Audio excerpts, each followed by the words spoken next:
Hello everyone. तो बात करते हैं ऑस्टियोआर्थराइटिस की।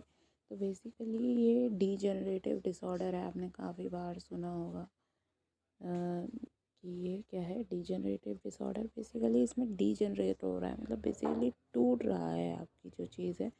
यहाँ पे क्या टूटता है, यहाँ पे कार्टिलेज की बात हो रही है। अब आप सोच रहे होंगे तो जॉइंट का पढ़ रहे हैं हम। देखो, जॉइंट में जो कार्टिलेज है, जब वहाँ पे दिक्कत आती है, कार्टिलेज के लेवल पे दिक्कत आती है, तो जॉइंट में ऑफ कोर्स दिक्कत आएगी। वो कैसे आएगी, ये देखो, ये हैं दो जॉइंट्स। अब ये दो जॉइंट के बीच में होता है आपका कार्टिलेज। तो ये जो ग्रीन कलर का है यहाँ पे, ये मान लो कार्टिलेज है। तो यहाँ पे क्या होता है कि अगर ये कार्टिलेज डीजनरेट हो गया, मान लो डीजनरेट क्यों ये टूटने लग गया। एज हो सकता है, एज के साथ साथ ये कमज़ोर होने लग जाता है। ठीक है, आपका इसका मैक्सिमम यूज़ हो रहा है, मतलब आप बहुत इसका काम कर रहे हैं इस जॉइंट से, तो ये घिस जाएगा। ठीक है, तो ये क्या हो जाएगा, ख़त्म होने लगेगा। ठीक है, ये इसके कारण है।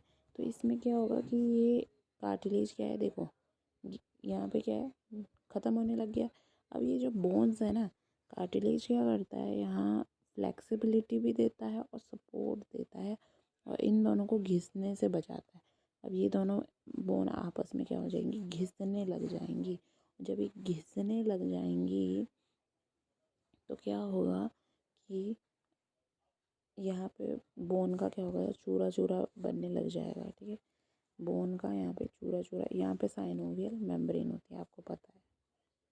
अब यहाँ पे बोन का क्या है, चूरा चूरा निकलने लग गया, तो यहाँ जाके इकट्ठा हो जाता है।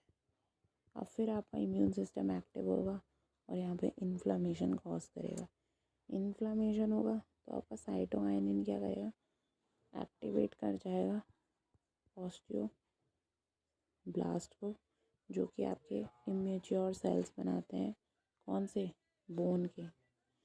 तो ये जब एक्टिव होगा तो क्या होगा, यहाँ पे बोन का फॉर्मेशन होने लग जाएगा।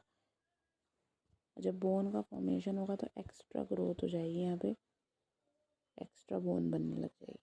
वो क्या करेगी, बहुत दिक्कत देगी। तो यहाँ पे पेन, स्वेलिंग वगैरह सारे जो जितने भी साइंस हैं वो सारे रहते हैं।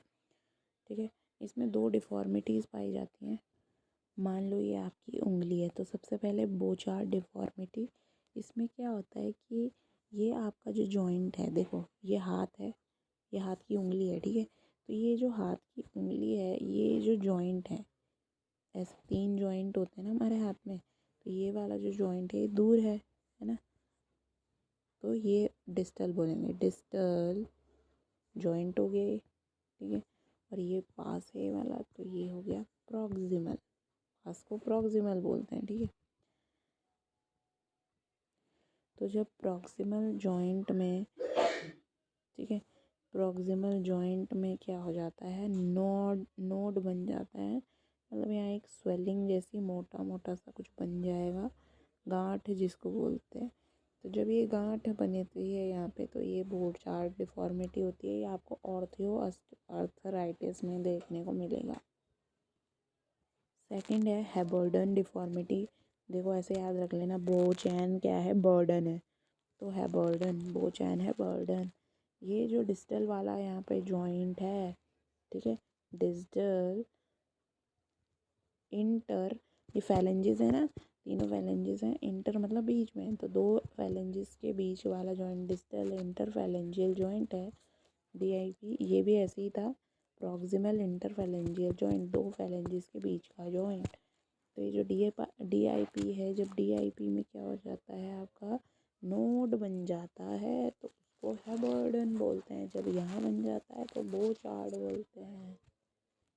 इसमें क्या करते हैं, एक्सरे करेंगे। ठीक है, और इसमें हम डाइट वगैरह का ध्यान देंगे। सॉरी, डाइट नहीं, मतलब इसमें हम क्या करेंगे, इमोबिलाइजेशन कम करेंगे, क्योंकि अगर ज़्यादा चलेंगे फिरेंगे तो दर्द वगैरह होगा।